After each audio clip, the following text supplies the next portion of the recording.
Yeah, man, it was never really a game with a lot of good compactness on our side. I felt we stretched the pitch a little bit more, first half in particular, where because of the speed of Chilimbo behind and Sarah, we ended up being drawn too much backwards. Musa and Brian could not push the midfield, and George had to drop in between the two of them, and the two eights had to come in, which made our life a little bit difficult because that was a reflection of how we also struggled when we win possession of the ball to be able to come out immediately.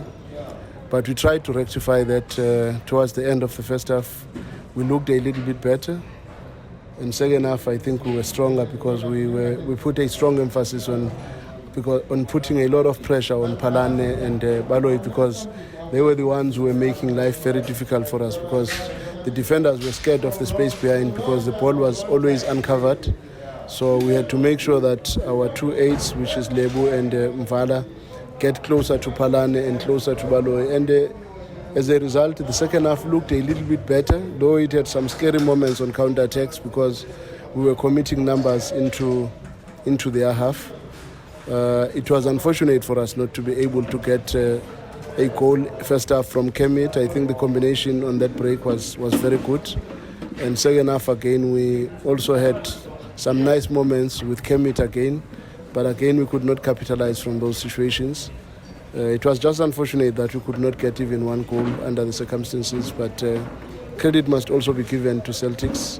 They knew what they wanted. It was clear that they wanted a point, and they played for that point with a lot of scary moments on counter-attacks with Chilimbo, Lutuli, Sarah, even their wingbacks, Fumbudzai and Figizol. But otherwise, I believe it was an interesting game to the spectator.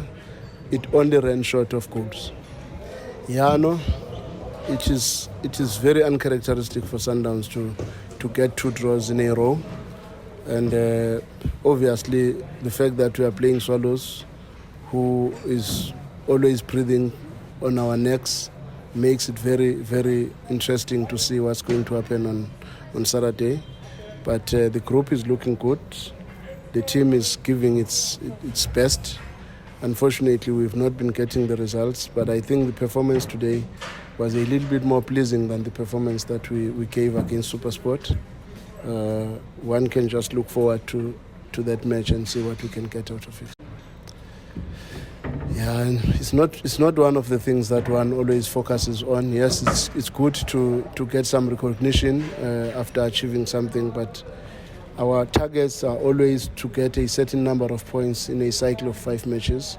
And when we got those points, we were excited. We got what we wanted in the first 10 matches.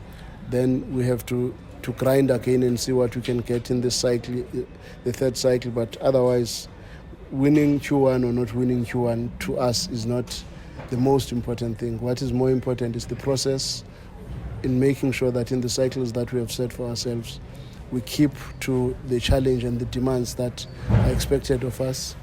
And one is optimistic, the boys will bounce back stronger and give a very good account of themselves. We knew that it was going to be a very difficult game, especially playing against Sundowns, here at Atteridgeville. We knew that it's a team that is very offensive, that they'll come to us. And again, our plan was to make sure that we defend well. We allow them, certain moments for them to have the ball and get back into our block. And we rely on counter-attack. And I think it worked. And Chilombo, was it an offside? Yeah, I think, it's something that I have to look at. It looked like, there was another player, that put him on. But it's something that is always very difficult to comment unless, we see the video clip of the game, of that moment, then we can see it if it was offside. But it looked from where we're sitting, it looked like it wasn't offside. How serious is the injury on Jackson?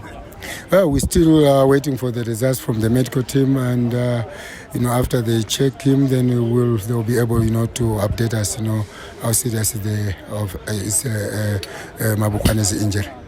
Thank you.